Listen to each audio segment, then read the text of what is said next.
Alors on est descendu à 1600. C'est ça. Donc c'est là où tout a commencé. Donc Arc 1600 est la première station à avoir été construite.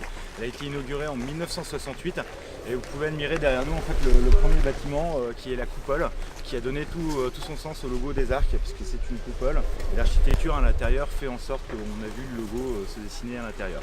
Juste derrière vous, vous avez le premier bâtiment donc, qui fut inauguré aussi en 1968 qui s'appelle les Trois Arcs et qui était une partie résidence et une partie hôtel. Donc c'était la première résidence. Voilà, première résidence et premier hôtel. D'accord. Voilà, donc en 1968, il a été designé par Charlotte Périllan, donc qui est une architecte d'intérieur qui est très connue en France, qui était la collaboratrice de Le Corbusier, excusez-moi, et qui a fait énormément pour les arcs et qui a fait une renommée internationale aux arcs. D'accord.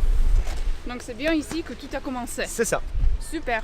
Donc le principe des arcs, ce sont en fait des stations qui regardent la vallée, surtout sur 1600 et 1800, donc on va le voir un petit peu plus tard. Ce sont des stations surtout piétonnes, donc une fois que vous êtes arrivé, vous êtes rentré dans votre appartement et vous n'avez plus à prendre votre voiture, tout est piéton. Super. Donc c'est vraiment une station pour les familles, pour les amis, il n'y a pas besoin de voiture. Super. Alors on continue? On continue. Donc Arc 1600 a la particularité d'être un laboratoire d'architecture. On va retrouver des exemples comme celui-là qui est juste derrière nous, qui est un immeuble qui est complètement en biais. Donc il faut imaginer en fait un gratte-ciel qu'on a penché sur le côté et incliné. Ce qui fait qu'on a des appartements qui sont vraiment comme ça. Là on est sur le côté nord, le côté où on dort, avec un petit peu la vue sur le Mont Blanc juste derrière nous. Donc c'est des endroits qui ne reçoivent pas beaucoup de soleil et donc qui ont besoin de moins de vue, parce que c'est des endroits où on fait que dormir.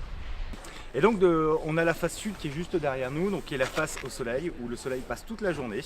Donc en fait le principe d'avoir incliné le bâtiment, donc on a la face nord où il n'y a pas de soleil, la face nord où on dort, et la face sud où on vit, où il y a le salon, la cuisine. Et le fait d'avoir incliné l'immeuble comme ça fait un effet de soleil qui rentre jusqu'au milieu de l'appartement et de ne pas avoir l'ombre du balcon au-dessus, qui cache la moitié du soleil. D'accord. Donc là on est en plein sur ce qu'on appelle ici la place du soleil d'Arc 1600.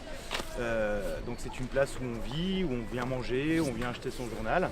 Donc Arc 1600 est une petite station familiale où on retrouve environ une trentaine de commerces. Donc on retrouve tout ce qu'on a besoin, un cabinet médical. Super.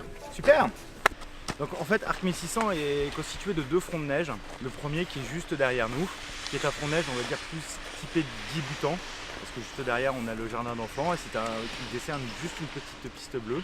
Et on a un deuxième front de neige qui est un petit peu plus loin, que je vais vous montrer après, qui est un front de neige où il y a des remontées mécaniques qui vous emmènent directement très très haut en altitude et qui permettent de rejoindre par exemple la Plagne ou Arc 1600 ou Arc 1950 ou Arc 2000. D'accord, donc on va le voir? Oui, on va les voir, oui. Allons-y. Donc on est arrivé au deuxième front de neige. C'est ça. Donc juste derrière nous, nous avons le front de neige d'Arc 1600, le principal, qui est desservi par deux remontées mécaniques. La première qui s'appelle Cachette, qui est juste à notre gauche, et juste derrière nous, le télésiège du Mont Blanc. Donc ces deux remontées mécaniques partent d'ici et vont à plus de 2000 mètres d'altitude directement. Donc en fait, on peut très bien rester à Arc 1600 et avoir de la neige fraîche tout de suite directement en montant avec ces deux remontées mécaniques.